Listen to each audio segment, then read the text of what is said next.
Little lower. You want people to be able to see my baby blues? Okay.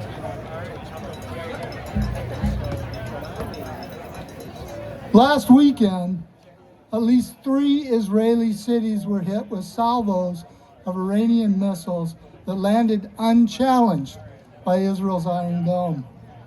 Israel is running low on defensive missiles.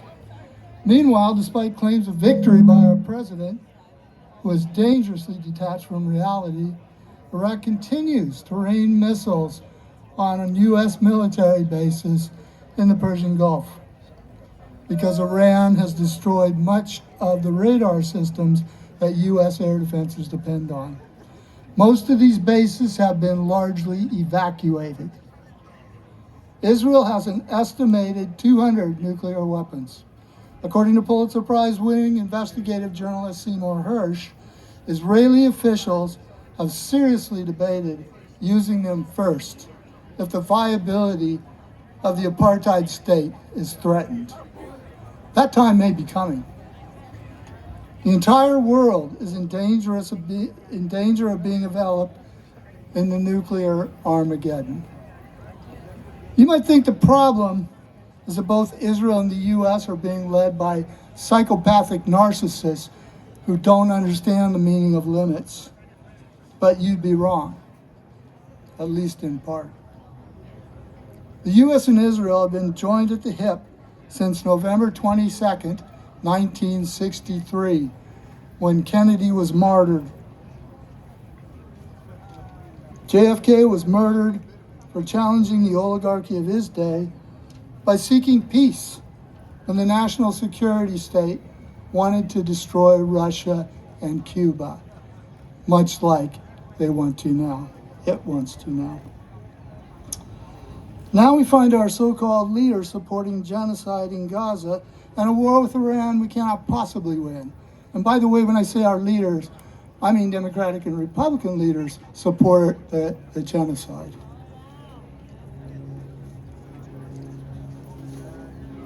Well,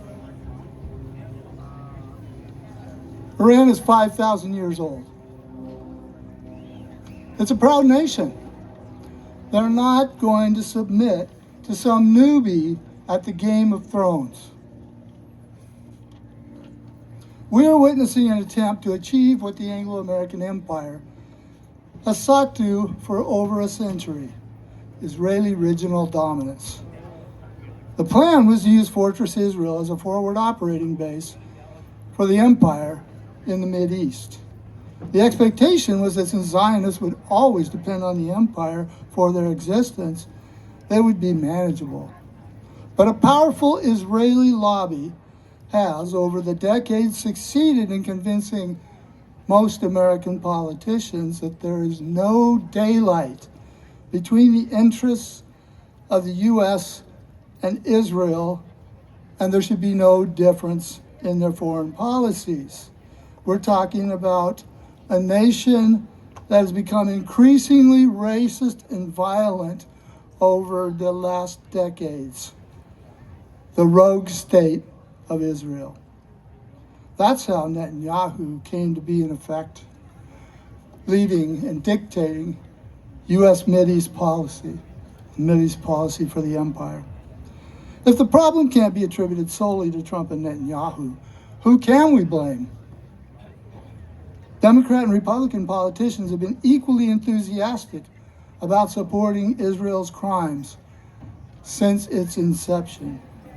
And this has changed little since the genocide began, despite overwhelming anger from the Democratic rank and file.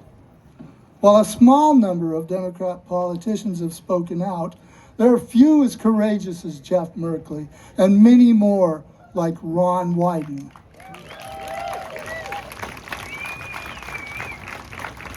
Also known as the junior senator from Israel,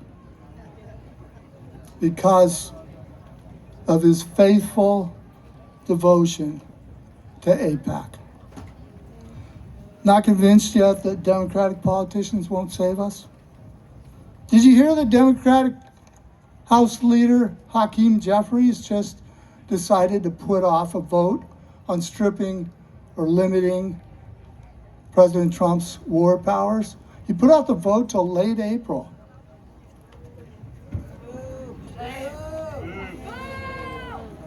I'm sorry, I misspoke. He said they intended to get it back, but the earliest they can do it is late April. Now, given that the measure was widely expected to pass, many suspect that the surprise move was designed to benefit Democrats in the midterms because of the growing anger at the war. Does that make you more angry? It makes me more angry. And not just at Trump, he's got enablers in the Democratic Party.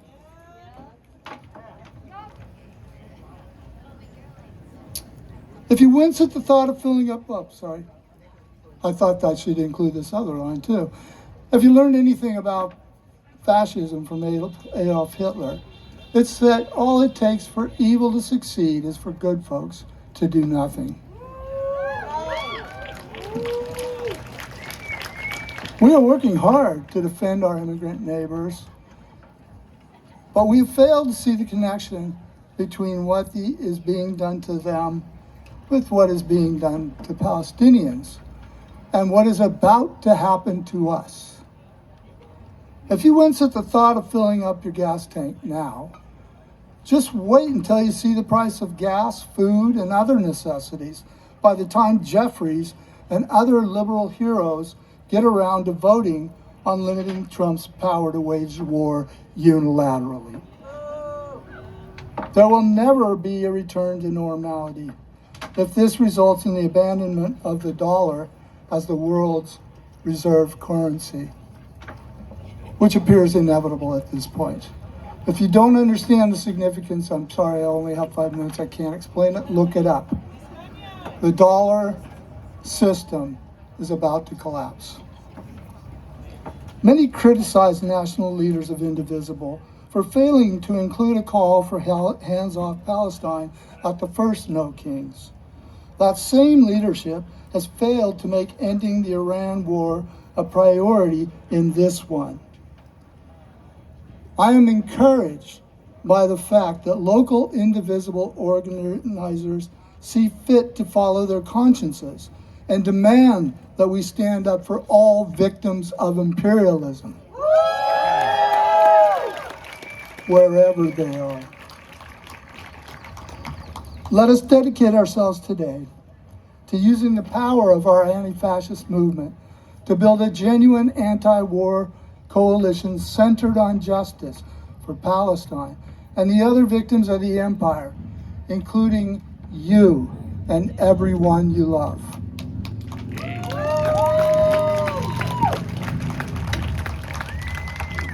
Let it be love that motivates us, not anger or hatred. The true enemy is injustice. War is the ultimate injustice. I'm tired of hearing people say that we can't do anything to end war. War is inevitable. It's only inevitable if you hold that attitude.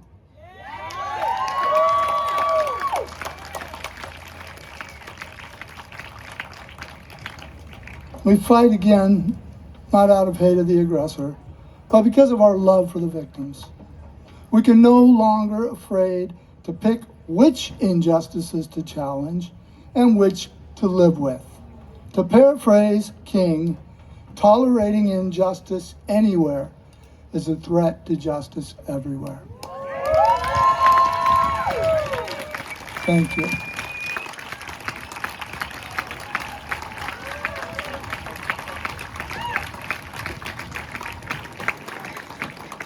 Thank you so much, Rick. Give it up again for Rick. Very emotional. Thank you so much.